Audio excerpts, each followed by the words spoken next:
You're listening to the Jewish Entrepreneur Podcast with Debbie Sasson, episode 151. Welcome to the Jewish Entrepreneur Podcast. I'm your host, Debbie Sasson. I went from being a financial advisor, author, and chronic under-earner to building my business to six figures as a financial planner and money mindset coach, and then onto multiple six figures as a full-time money and business coach.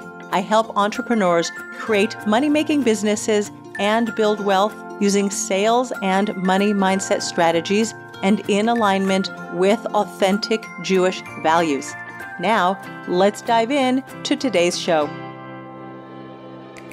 Hello, my friend, and welcome back to the podcast.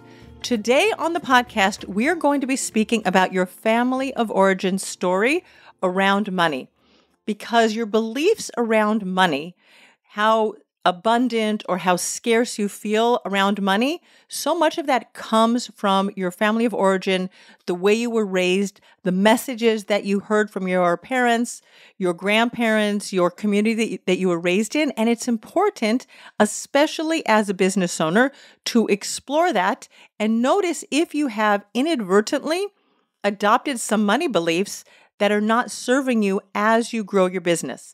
Before we jump into today's episode, I want to remind you that on October 30th, Wednesday, October 30th, my coaching colleague, Rivka Malka-Perlman, and I are running a masterclass, 3 secrets to help you make money as a new or old life coach.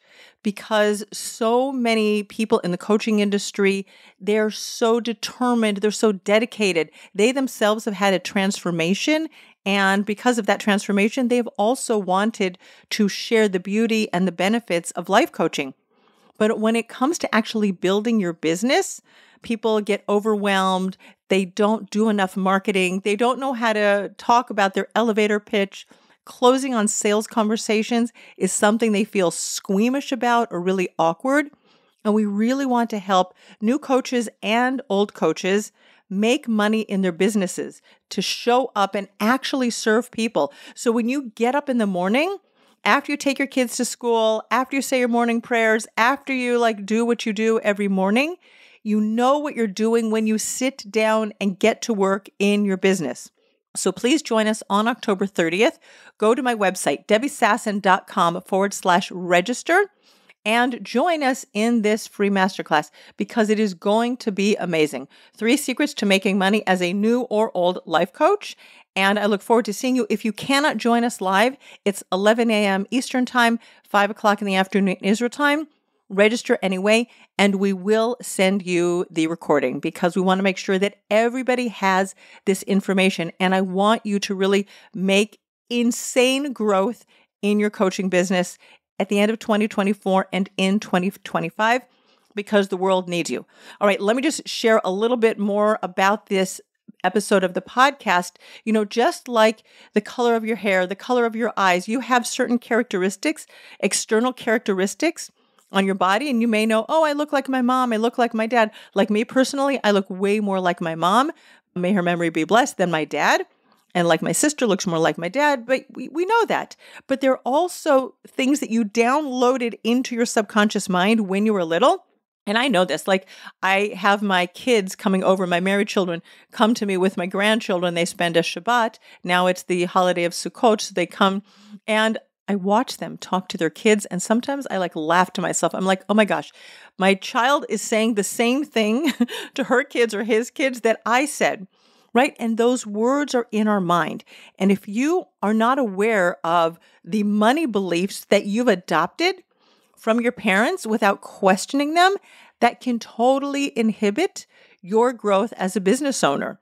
Or it can help you really to turbocharge your business. So you want to be aware of it and change what's necessary. Sometimes it means we need to do some deep clearing to go and clear out some of your beliefs about money. But oftentimes it's just creating an awareness of what you're thinking and choosing a better thought.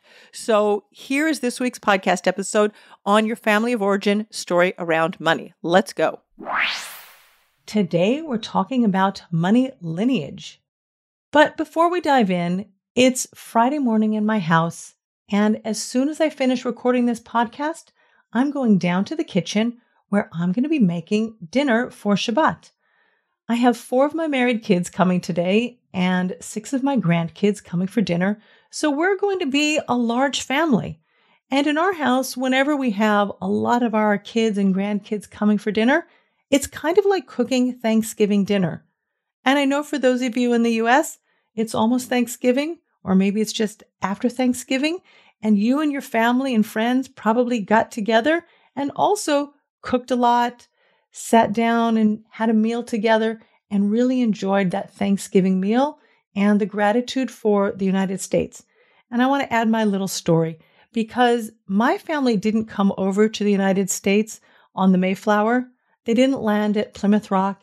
And thank you so much to my elementary school teachers who really ingrained that valuable information into my brain. My family came over to the United States from Germany in 1938 and 1939. On my dad's side, my grandfather was arrested in November 1938 on Kristallnacht. He was then incarcerated in Buchenwald for a few weeks before fleeing the U.S. in December of 1938. And then my dad and his mom, my grandmother, they arrived in the U.S. by ship. They landed in San Pedro, California on January 1st, 1939, and my grandfather was there to meet them. My mom's family fled earlier. Her parents left Germany in 1938, and my mom was born in the United States in 1939. So I have a tremendous amount of gratitude as a U.S. citizen for the United States, for opening up her doors to my parents and my grandparents and allowing me to grow up there and be educated there. And thank you very much. And for all of the U.S. citizens listening in, I think we have a tremendous amount of gratitude. Okay, money lineage.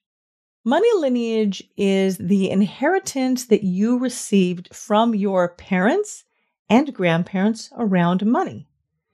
And just like you inherited from your parents and grandparents certain physical traits, like your eye color, your hair color, your body structure, sometimes I look in the mirror and I notice that I kind of look like my mom. And I remember my mom saying that she would look in the mirror and say like, "Hi, Mom." So I guess my physical lineage comes from my grandmother on my mother's side. I even remember my grandmother telling me that I looked like her. There you go. There must be something there. And in my family, a lot of the kids have sassen feet and sassen hands. And even my grandchildren, I've got like the blonde ones who look like their dads and the brown ones who look like their dads. A lot of them still have sassen feet. So we can inherit physical traits and characteristics from our parents and grandparents. And the same thing happens with money. We're all born into this world with a blank slate. And we watch our parents. Or if you're not raised by your parents, you watch your grandparents or your caregivers. If you were raised by a single mom or a single dad, you watch what's happening in your house around money. You hear things. You watch interactions around money. You feel like children are very, very sensitive and they notice and download everything. And children come into the world as blank slates. They have no filters. They have no pre-existing beliefs around money. Is there a lot of money in the world? Is there a little bit of money in the world? They just don't know. And so what they hear and observe through osmosis or otherwise, that becomes their truth about money. That becomes the blueprint for them around money. So for example, if there was fighting in your house around money, and lots of people remember fighting around money, right? Dad was the one who worked and earned the money. Mom was a stay-at-home mom. And a lot of us have that story because only in the last 40, 50 years has it become more acceptable for women to go out into the workforce. Right until about the 1950s, many women were stay-at-home moms or they were working in the helping professions like teaching and nursing. My mom went to nursing school. When she was pregnant with my older brother, though, she felt very nauseous and she dropped out and then she was a stay-at-home mom. So that was my money lineage, was that moms don't work. And then I went to school and I heard different things and I learned different things and I ended up going to college and working on Wall Street and having a professional job because I grew up in a generation where the message was that women could really do anything. But so many of us still believe that the man is supposed to be the breadwinner And the woman, if she's working, her money's extra. It might be the fun money, might be the splurge money, but we don't have this belief in our head from our money lineage that women can be the main breadwinner or an equal breadwinner in the family.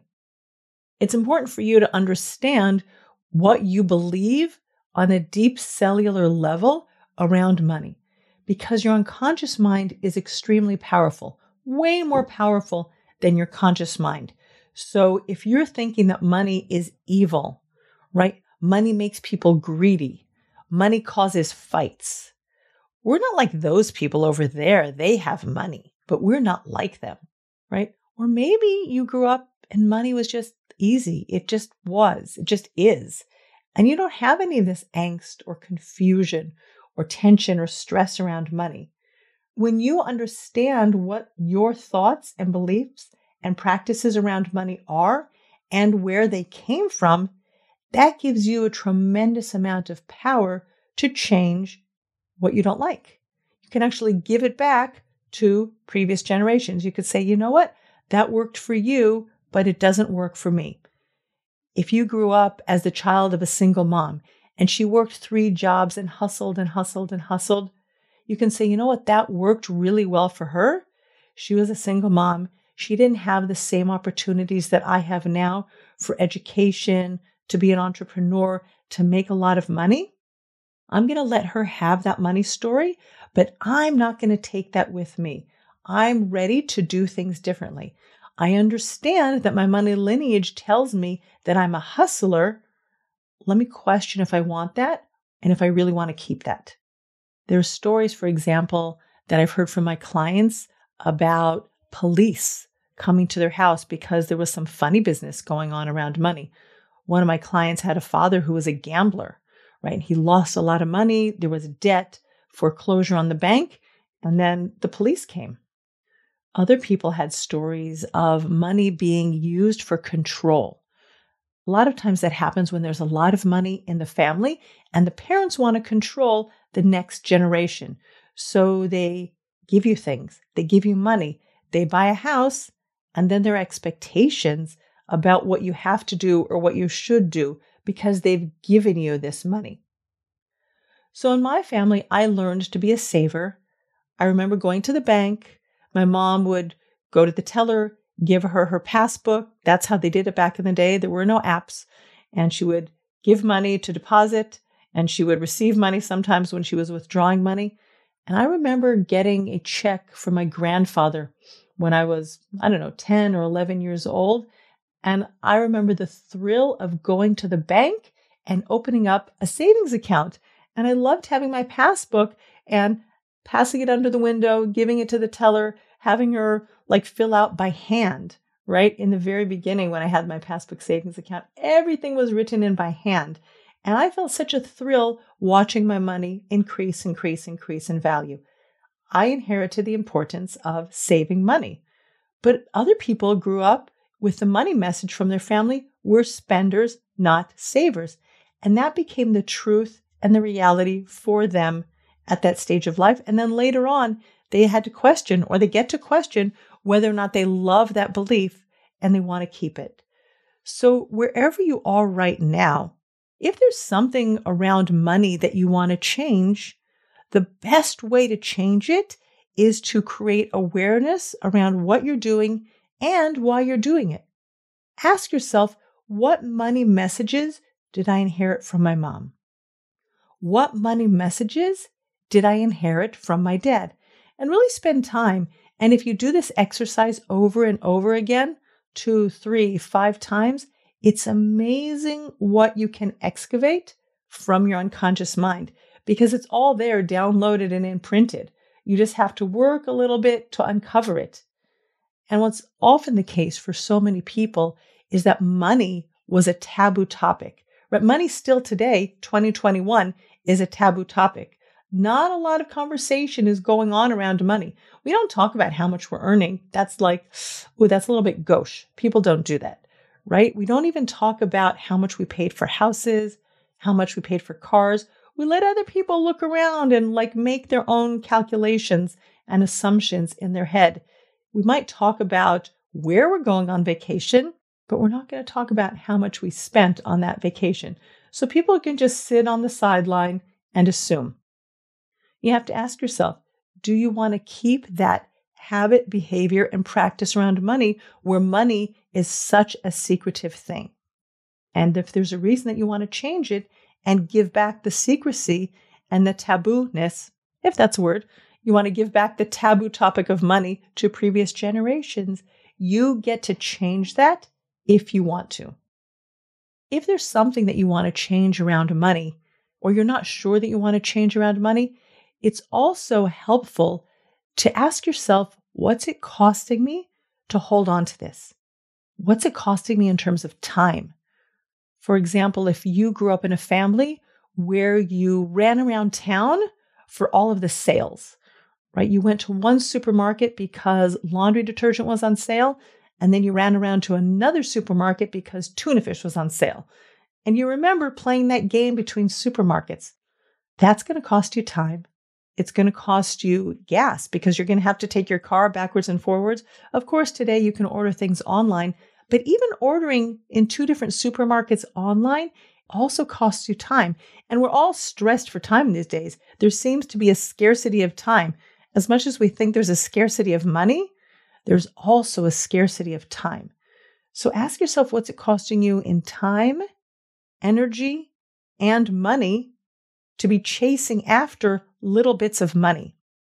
Right? I might be able to buy my laundry detergent and save a couple of bucks if I go to one supermarket. But if I use that same amount of time to think about my clients, send out a proposal, send an invoice to a client who owes me money, that could be a much more useful thing to do with your time that's going to create money for you.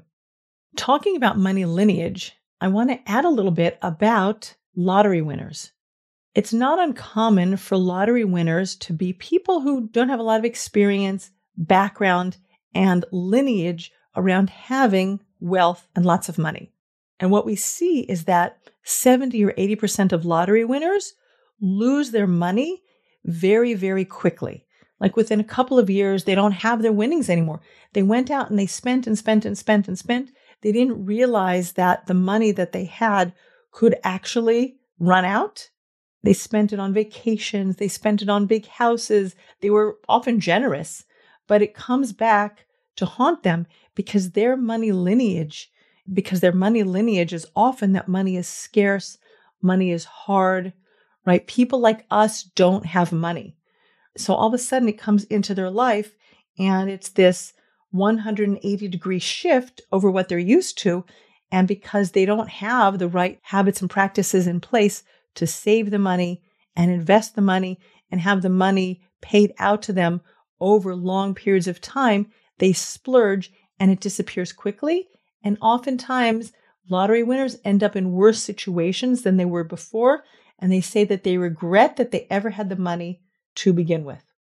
So I invite you to take time looking into your money lineage and asking yourself what you want to change and understanding the reason why you want to change it. Like if you know that those patterns and behaviors belong to a different generation and they're no longer serving you, let them go. Send them back to where they belong. If there's something that you notice around you, like you have friends, you have neighbors, you've seen things that money does come easily to some people. There is an abundance of money in the world. And I believe there is an abundance of money in the world. There's an inexhaustible supply. God is abundant. He can give me whatever He wants. There's no limit to the amount of money He can give me. Notice what you have in your lineage, what you have in your money blueprint, and what you're ready to change. And then what are the steps that you need to take to change that? Because whatever you've inherited, you got by chance. And if you want to change the money lineage in your family for future generations, you can do that. You have the power in your hands and in your minds to think new thoughts and to create new habits and new patterns and new behaviors around money that will impact your children and your grandchildren and your great-grandchildren. And you have the ability to change your money lineage for the generations that come after you. All right, my friends, That's what I have for you today. Thank you, and bye for now. Thank you so much for tuning into today's episode, and I hope that you're walking away with some greater awareness about your money lineage and family of origin story around money. And a quick reminder that there is a new masterclass coming up on Wednesday, October 30th, 3 Secrets to Making Money as a New or Old Life Coach. Go to my website, debbiesasson.com/register. And join us. Sign up, even if you can't be there live, register, and we will send you the replay. And I look forward to seeing you next week on the Jewish Entrepreneur Podcast. Bye-bye for now. Thanks for listening to the Jewish Entrepreneur Podcast.